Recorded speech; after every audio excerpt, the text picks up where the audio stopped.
approximately 8:07 this morning. Fire alarm received multiple calls for structure fire and numerous explosions at this address of 627 Pleasant Street. Upon arrival, the 3 occupants of the building had evacuated the building. 2 of them were treated for respiratory distress. 1 of them had burns on his hands and face.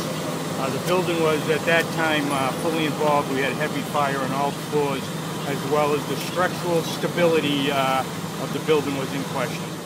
So again, you heard an explosion, Yeah, a loud very explosion. loud explosion. And that's what woke you up? Yes. And you went out and you saw that the side had been blown off? Yes, the side of the house had been blown off, yes.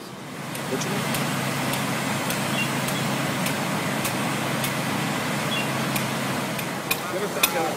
Go ahead, go.